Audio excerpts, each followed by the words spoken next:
Los ejércitos no mueren únicamente por las balas. Sucumben ante los cargadores vacíos, ante los tanques que se detuvieron hace 3 días porque los camiones de combustible nunca llegaron, ante los hospitales de campaña que se quedaron sin plasma antes de la llegada de los helicópteros y ante las baterías de artillería que guardan silencio, no por haber sido destruidas, sino porque los proyectiles que necesitan se encuentran en un depósito a 400 kilómetros de distancia que nadie sabe cómo trasladar a través de una red de carreteras que ya no existe en la forma en que existía la semana pasada. El glamour de la guerra pertenece a la ruptura del frente, a la maniobra de flanqueo y al cerco dramático. Sin embargo, la ciencia de la guerra, la ciencia fría, precisa e implacable, pertenece a la logística, a la cadena ininterrumpida de combustible, alimentos, municiones, piezas de repuesto y suministros médicos que debe llegar a cada unidad de combate todos los días sin interrupción. O de lo contrario, dicha unidad dejará de funcionar independientemente de la valentía de sus soldados o de la capacidad de sus comandantes. Napoleón lo entendió, Sherman lo entendió, Rommel lo aprendió en el desierto de la manera más dura posible. Y cada estamento militar que ha estudiado la historia de la guerra comprende que el camino más rápido para derrotar a una fuerza enemiga no es destruirla directamente, sino cortar la cadena que la mantiene viva y esperar a que la física del desgaste haga el resto.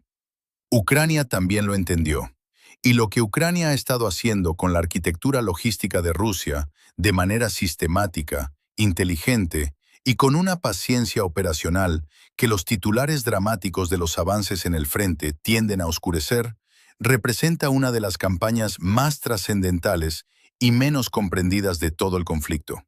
La mayor ruta de suministro de Rusia no solo se vio sometida a presión, sino que entró bajo un nivel de interdicción sostenida, dirigida y de precisión que ha transformado lo que alguna vez fue una arteria fiable de poder militar en algo que los planificadores operativos rusos tratan ahora como una variable en lugar de una constante. Una ruta que podría estar allí mañana y podría no estarlo, que podría transportar el tonelaje requerido o transportar una fracción de este, que podría entregar la munición a tiempo para la defensa planificada o entregarla con una semana de retraso en cantidades demasiado pequeñas para ser relevantes. Y las tropas al final de esa ruta, los hombres en las trincheras, en las posiciones avanzadas y en las zonas de despliegue que debían recibir lo que la ruta transportaba, están descubriendo lo que cada soldado en cada guerra ha descubierto cuando la cadena de suministro se rompe, que la distancia entre una fuerza de combate y una derrotada no se mide en kilómetros, sino en días de suministros restantes. Algunos de ellos están contando en horas en este momento, para comprender qué se ha destruido y por qué su destrucción importa de manera tan exhaustiva. Es necesario entender la geografía específica de la logística militar rusa en Ucrania, cómo se diseñó el sistema, de qué dependía y por qué las vulnerabilidades específicas que Ucrania ha estado explotando no son debilidades incidentales, sino características estructurales que ninguna cantidad de ajuste operacional puede compensar por completo. El sistema de logística militar de Rusia es, en su base, un sistema dependiente del ferrocarril. Esta no es una elección realizada en 2022. Es una consecuencia de décadas de doctrina militar soviética y luego rusa, de inversión en infraestructura y de planificación operativa que construyeron la capacidad de mover enormes cantidades de material militar a través de vastas distancias, principalmente en tren. La red ferroviaria de la antigua Unión Soviética se diseñó en gran parte en torno a los requisitos militares. Vías de vía ancha, puentes robustos, rutas múltiples entre nodos clave, instalaciones de carga capaces de manejar tanques y artillería, y todo el equipo especializado de la guerra mecanizada moderna. El ejército ruso que ingresó a Ucrania en 2022 estaba optimizado para abastecerse por ferrocarril de maneras que reflejaban ese compromiso institucional e infraestructural de décadas. La consecuencia es un sistema de suministro con una forma característica. El material pesado, las municiones, el combustible, los vehículos blindados y los proyectiles de artillería de gran calibre se mueven por ferrocarril hacia bases logísticas avanzadas, posicionadas tan cerca del frente como la red ferroviaria lo permite. Desde esas bases avanzadas se trasladan por carretera hacia puntos de suministro avanzados, y desde allí, en cantidades más pequeñas, a las unidades que los necesitan. Toda la arquitectura se concentra en los nodos ferroviarios, las estaciones, las playas de maniobras, los cruces de puentes y las instalaciones de carga de combustible, que son los puntos físicos donde la capacidad del sistema está más concentrada y, por lo tanto, donde su vulnerabilidad es más aguda. Ucrania identificó esta arquitectura, la mapeó con una precisión extraordinaria y ha estado atacando sus nodos más críticos con una persistencia y una capacidad en aumento que ha comprimido progresivamente la distancia a la que Rusia puede posicionar de manera segura su infraestructura logística avanzada. En la fase inicial de la guerra, la interdicción ucraniana de la logística rusa estaba limitada por el alcance. Ucrania podía golpear los puntos de suministro avanzados y las carreteras entre ellos, pero los nodos ferroviarios situados a mayor profundidad en el territorio controlado por Rusia estaban fuera de su alcance. Rusia respondió posicionando sus bases logísticas avanzadas más atrás, fuera de lo que evaluó como el alcance de ataque ucraniano, y aceptando la penalización operativa de trayectos por carretera más largos desde la terminal ferroviaria hasta el frente. Esa penalización era manejable en 2022.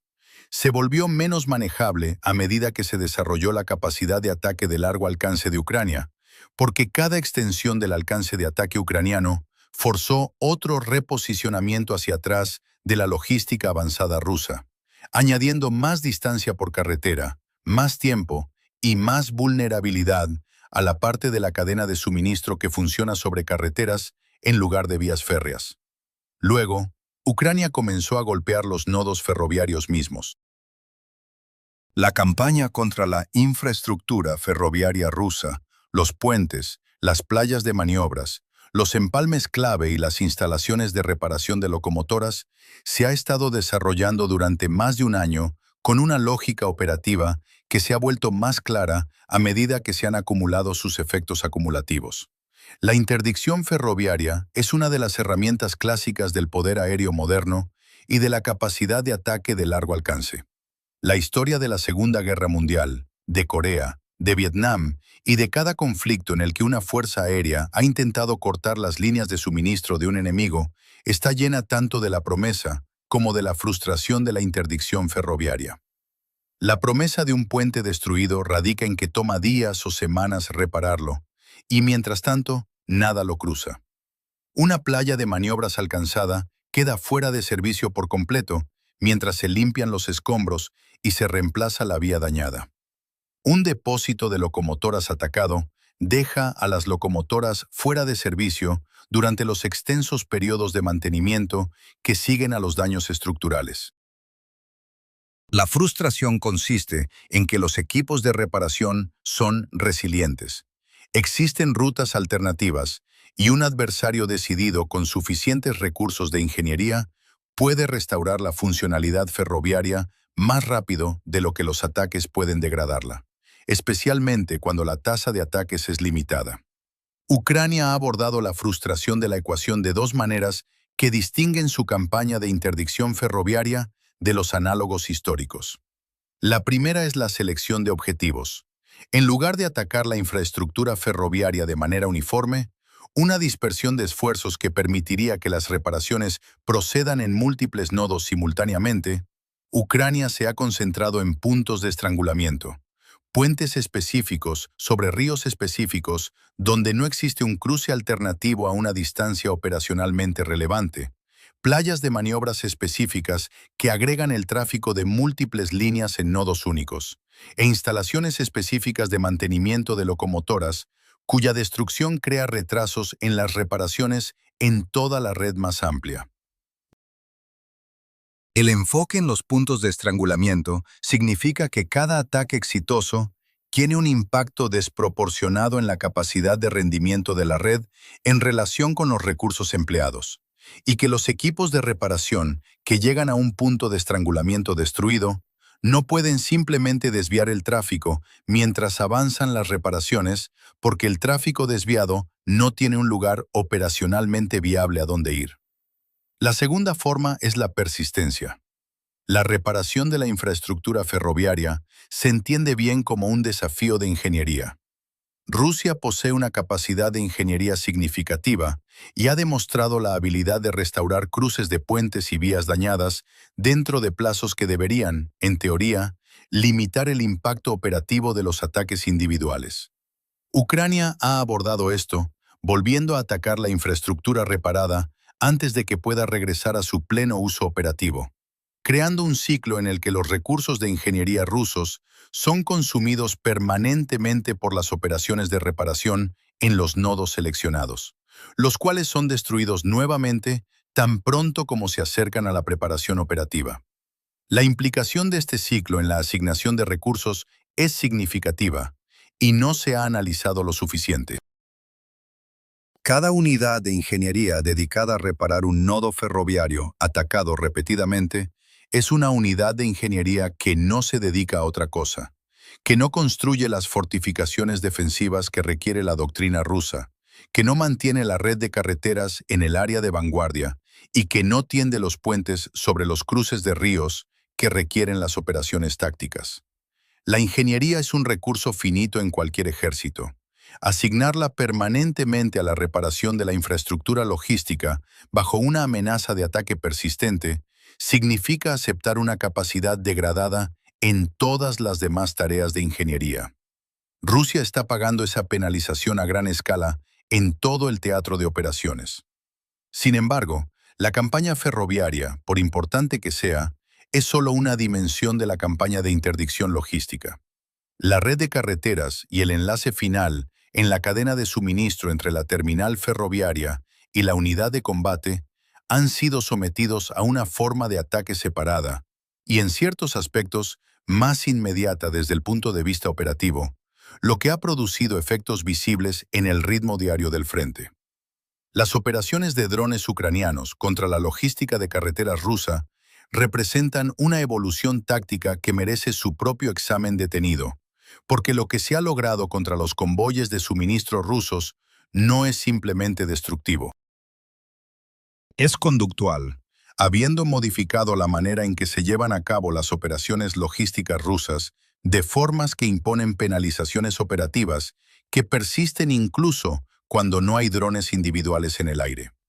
Los drones de ataque que Ucrania ha desplegado contra la logística de carretera rusa van desde drones comerciales de visión en primera persona, modificados para transportar pequeñas cargas útiles explosivas, los cuales son precisos, baratos e individualmente limitados en su capacidad destructiva, hasta sistemas más grandes capaces de transportar ojivas suficientes para destruir camiones de combustible y vehículos de municiones.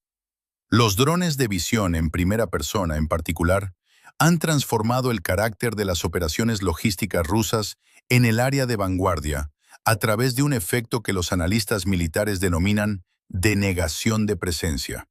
La creación de condiciones en las cuales un adversario no puede utilizar el terreno o la infraestructura de manera segura, incluso cuando estos no han sido destruidos físicamente. Un convoy de combustible que se mueve hacia el frente en un sector donde se sabe que operan drones de visión en primera persona ucranianos, se enfrenta a opciones que son todas costosas desde el punto de vista operativo. Puede moverse a la luz del día de manera visible para la vigilancia aérea y aceptar el riesgo de una intercepción de drones que, según las estadísticas, costará un porcentaje de sus vehículos por viaje. Puede moverse de noche, reduciendo la efectividad de los drones, pero aumentando las tasas de accidentes, disminuyendo la velocidad del convoy e imponiendo costos de coordinación a las unidades de vanguardia que dependen de recibir suministros en un horario establecido.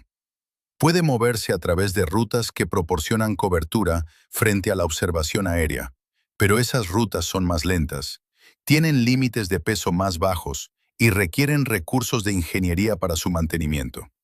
Puede moverse en paquetes más pequeños y dispersos que reducen el beneficio de un ataque de dron exitoso, pero la dispersión reduce la eficiencia de las operaciones de transferencia de combustible y municiones en el destino.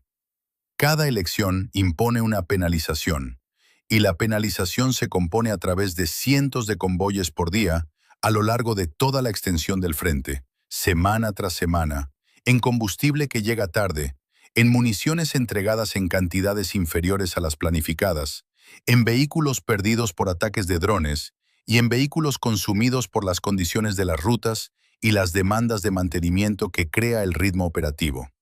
El frente no muere de hambre por un solo convoy interceptado. Muere de hambre por el déficit acumulado de 1000 convoyes, en los que cada uno entregó el 90% de lo necesario durante un periodo de meses, hasta que las entregas del 90% han producido una capacidad operativa del 30%. Llevemos esto a lo específico, porque el análisis estratégico de la interdicción logística se vuelve más visceralmente claro cuando se examina lo que significa para las unidades rusas específicas que viven con sus consecuencias a nivel táctico. Un batallón de artillería ruso en el frente requiere un tonelaje diario específico de proyectiles para operar a su cadencia de fuego diseñada. Esa cadencia de fuego, el número de rondas por cañón por día, no es simplemente una preferencia táctica, es la base de la doctrina defensiva y ofensiva rusa, la cual depende del poder de fuego de la artillería para compensar los déficits de flexibilidad táctica que años de una cultura de mando rígida han creado. La artillería rusa es el multiplicador de fuerza que hace viable la defensa posicional rusa y posibles las operaciones ofensivas rusas. Sin ella, las unidades rusas son significativamente menos capaces tanto de defender como de atacar, de lo que sugeriría su orden de batalla. La tasa de consumo de proyectiles de la artillería rusa en Ucrania ha sido, a lo largo de todo el conflicto, extraordinaria para cualquier estándar moderno, comparable a las tasas de consumo más altas vistas en la Primera Guerra Mundial, impulsada por la combinación de la doctrina de desgaste, la ausencia de una maniobra terrestre efectiva y el uso de la artillería como un sustituto de la iniciativa táctica que las fuerzas terrestres rusas han perdido en gran medida. Sostener esa tasa de consumo requiere una cadena de suministro ininterrumpida que funcione a un rendimiento muy alto. La interdicción de esa cadena de suministro, los puentes ferroviarios destruidos, los depósitos de municiones atacados repetidamente y las pérdidas de convoyes ante los drones de visión en primera persona, se muestra de manera medible y consistente en los datos sobre las cadencias de fuego de la artillería rusa en los sectores afectados. Cuando un depósito importante es alcanzado y la munición que contenía es destruida o la instalación queda fuera de servicio, las unidades de artillería a las que abastece muestran una reducción en la cadencia de fuego que es visible en el monitoreo acústico, en la vigilancia por drones de las posiciones de los cañones y en los informes de las unidades ucranianas de primera línea que notan cuándo disminuye el fuego entrante. La reducción no siempre es total. Rusia posee almacenamiento redundante y rutas de suministro alternativas exactamente por esta razón. Pero la reducción es consistente, y el tiempo requerido para restaurar el suministro a los niveles previos al ataque, para reconstruir el depósito, limpiar la línea ferroviaria y redirigir los convoyes desde fuentes alternativas, es un tiempo durante el cual las operaciones ucranianas enfrentan una oposición de fuego reducida. Sincronizar operaciones terrestres significativas para que coincidan con las secuelas de los principales ataques logísticos se ha convertido en un elemento estándar de la planificación operativa ucraniana, utilizando la vulnerabilidad de la cadena de suministro como una ventana a través de la cual la maniobra se vuelve menos costosa. Los soldados que disparan menos proyectiles, porque estos no fueron entregados, también disparan menos proyectiles porque están conservando existencias frente a la incertidumbre de futuras entregas. Los comandantes de unidad que no pueden confiar en la cadena de suministro comienzan a racionar las existencias actuales ante la posibilidad de una escasez futura. Esta respuesta conductual a la incertidumbre logística es en sí misma operacionalmente significativa.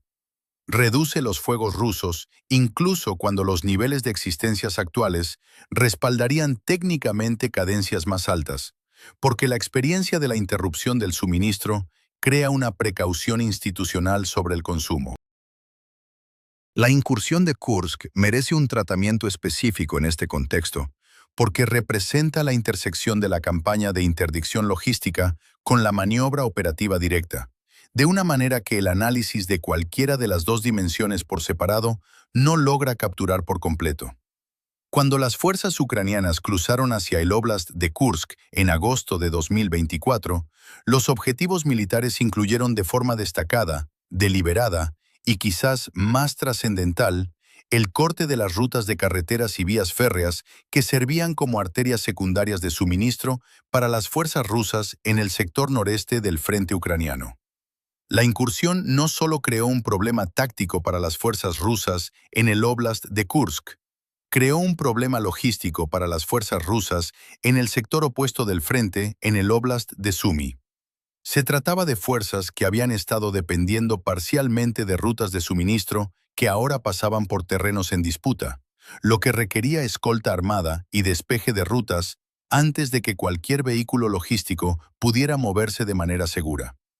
La lógica operativa de la incursión de Kursk como una intervención logística fue elegante. Al establecer una presencia en el óblast de Kursk, Ucrania obligó a Rusia a defender simultáneamente un nuevo frente en territorio ruso y a mantener rutas de suministro hacia el frente existente que ahora atravesaban un área que requería operaciones de seguridad militar. Las fuerzas rusas adicionales comprometidas en la respuesta de Kursk tuvieron que ser abastecidas a través de una de por sí comprimida red logística. El problema de suministro se agravó.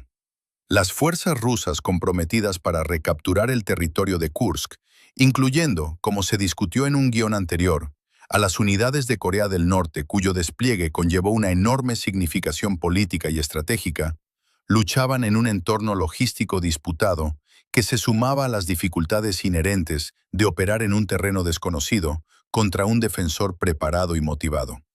Estaban siendo abastecidas a través de rutas que los fuegos de largo alcance ucranianos atacaban específicamente, debido a que el compromiso en Kursk había comprimido la geometría logística rusa de maneras que crearon nuevos puntos de estrangulamiento que antes no existían. La incursión de Kursk como operación logística fue quizás su dimensión más exitosa.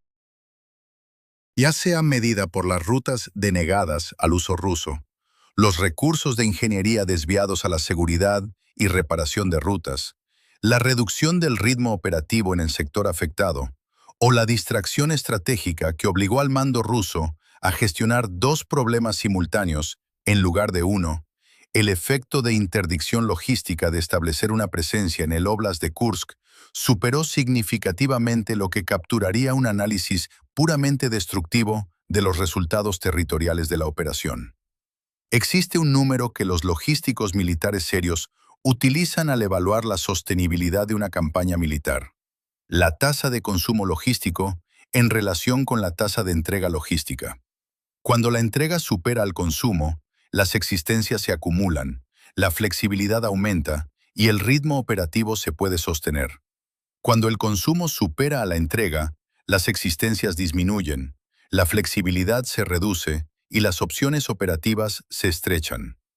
Cuando la brecha entre el consumo y la entrega se vuelve lo suficientemente grande y persiste el tiempo suficiente, la unidad o formación en cuestión entra en lo que los logísticos denominan un estado logístico culminante.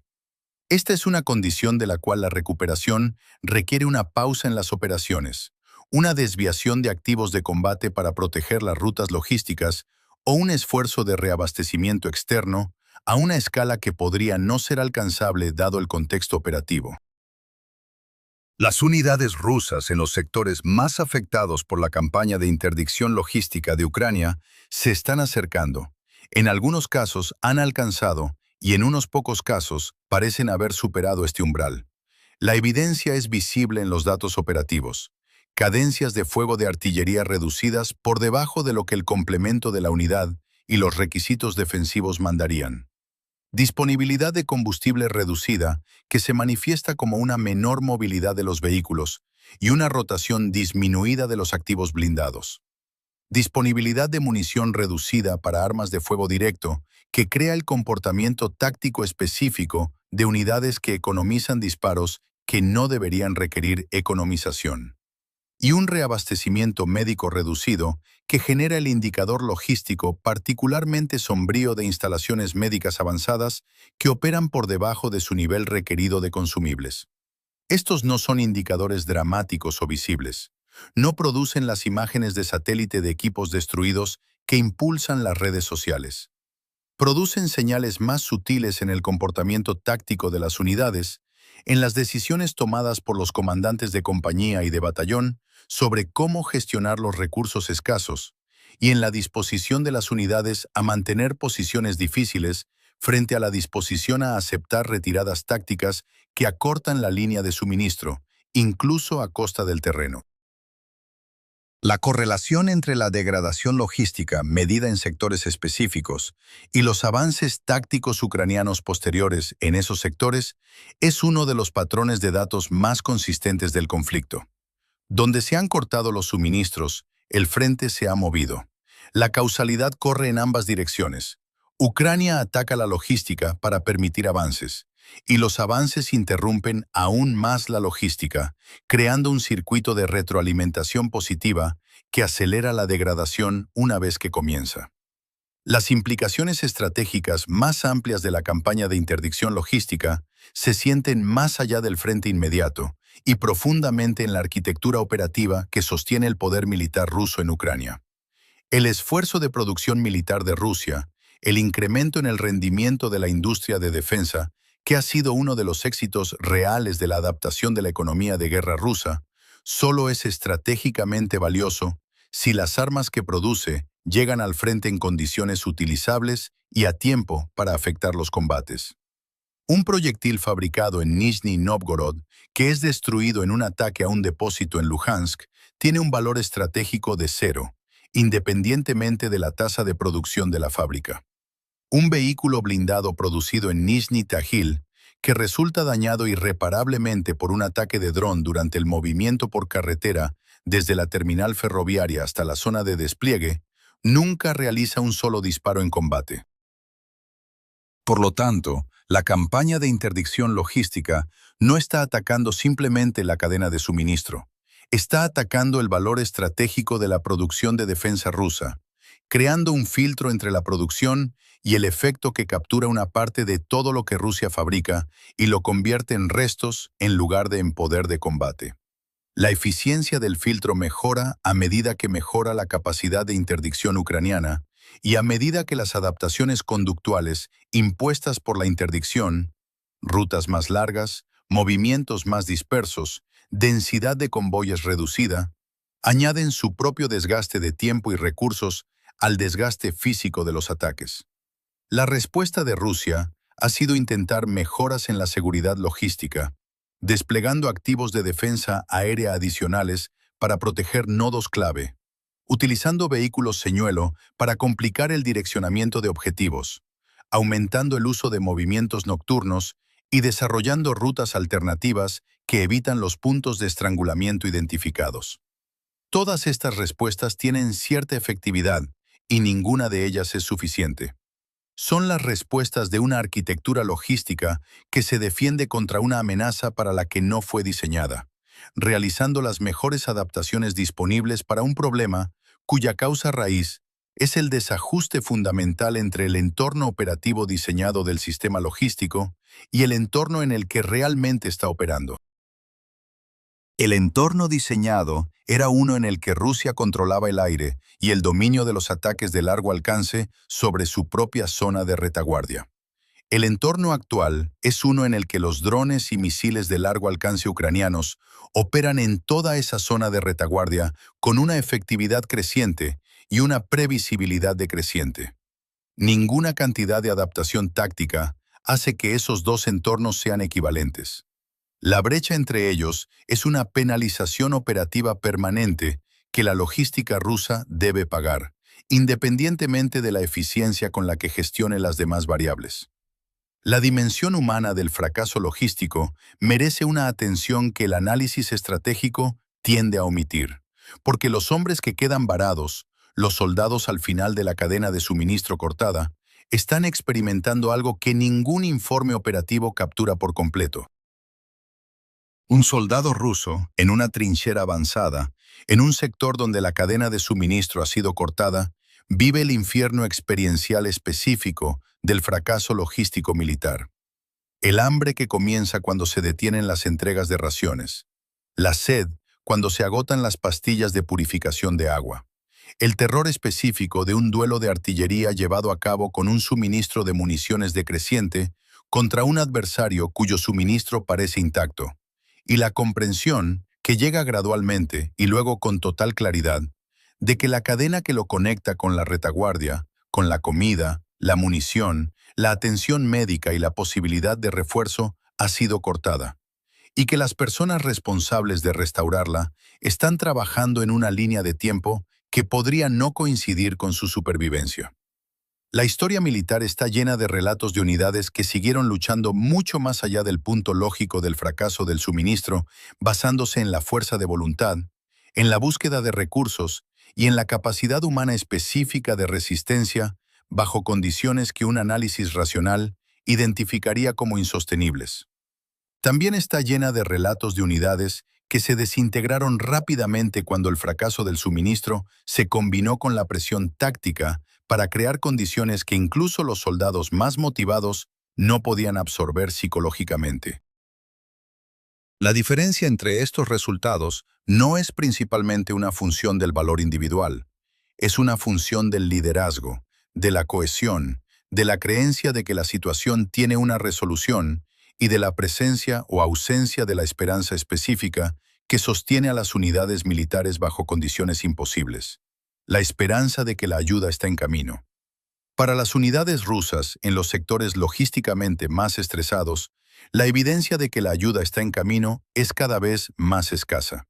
Los convoyes de suministro que no han llegado, los refuerzos que fueron prometidos pero dirigidos a otra parte, el apoyo de artillería que ha guardado silencio exactamente en los momentos en que más se necesitaba, y la estructura de mando por encima de ellos, comprometida en un ejercicio de gestión de prioridades en el que su sector está perdiendo. Estas son unidades cuya cohesión se encuentra bajo un tipo de tensión específica, no la tensión de una batalla dramática, sino la tensión más lenta y desmoralizadora de una institución que parece haber dejado de considerar su supervivencia como una restricción primaria. Las unidades que se sienten abandonadas por su estructura institucional luchan de manera diferente a las unidades que se sienten respaldadas. Toman decisiones diferentes sobre cuándo resistir y cuándo retirarse. Responden de manera diferente a la presión táctica desde el frente. Generan tasas diferentes de rendición, de deserción y del cálculo individual silencioso de que el costo de continuar manteniendo una posición cuya línea de suministro ha sido cortada supera cualquier beneficio disponible. Esos cálculos están siendo realizados a lo largo de las líneas de frente logísticamente estresadas de Rusia por decenas de miles de soldados individuales cuyas decisiones determinan colectivamente si la línea resiste. El viejo axioma militar, atribuido indistintamente a Napoleón, a Clausewitz o a una sucesión de oficiales generales que aparentemente llegaron todos a la misma conclusión de manera independiente, afirma que un ejército marcha sobre su estómago. La actualización moderna, que da cuenta de los vehículos blindados, la artillería y la escala industrial de la guerra contemporánea, podría formularse así. Un ejército lucha sobre su cadena de suministro, y una cadena de suministro lucha sobre su capacidad de moverse sin impedimentos a través de un entorno operativo en disputa. La cadena de suministro de Rusia ya no se mueve sin impedimentos. No se ha estado moviendo sin impedimentos durante el tiempo suficiente como para que el déficit acumulado sea ahora medible en los resultados operativos, en las cadencias de fuego, en las tasas de avance y en las decisiones que se toman en todos los niveles del ejército ruso sobre cómo asignar recursos que ya no son suficientes para todas las demandas que se les imponen. Ucrania no logró esto combatiendo directamente al ejército de Rusia. Lo logró combatiendo la arquitectura que sostiene al ejército de Rusia, atacando los puentes, los nodos ferroviarios, los depósitos y los convoyes con la misma metodología sistemática, paciente y basada en inteligencia que ha aplicado a cada una de las demás dimensiones de esta guerra, tratando la logística como un conjunto de objetivos en lugar de como una condición de fondo, y construyendo la capacidad de alcanzar ese conjunto de objetivos donde quiera que exista, a cualquier profundidad en la que Rusia posicione su logística para evitar los fuegos ucranianos. La ruta de suministro ha desaparecido, no de forma instantánea, ni por completo, ni permanentemente en cada sector, pero ha desaparecido lo suficiente en suficientes lugares y en suficientes momentos como para cambiar el cálculo operativo de todo el frente de maneras que se agravarán a medida que continúe la campaña. Las tropas al final de la ruta cortada están contando sus suministros restantes, y en la brecha entre lo que tienen y lo que necesitan, el resultado de esta guerra se está decidiendo mediante un cálculo que no tiene nada que ver con la valentía, la doctrina o la voluntad política de los hombres que los enviaron allí. Se está decidiendo por la aritmética de la oferta y la demanda, de lo entregado y lo requerido, de la cadena que resiste y la cadena que se rompe. La cadena de Rusia se está rompiendo, eslabón por eslabón, depósito por depósito, puente por puente, convoy por convoy. Y un ejército cuya cadena se ha roto ya no es un ejército, es un problema a la espera de que el mapa se ponga al día con la realidad. Si desea seguir recibiendo análisis detallados e informes informativos sobre el desarrollo de este conflicto y otros acontecimientos globales, le invitamos a suscribirse a nuestro canal y activar las notificaciones.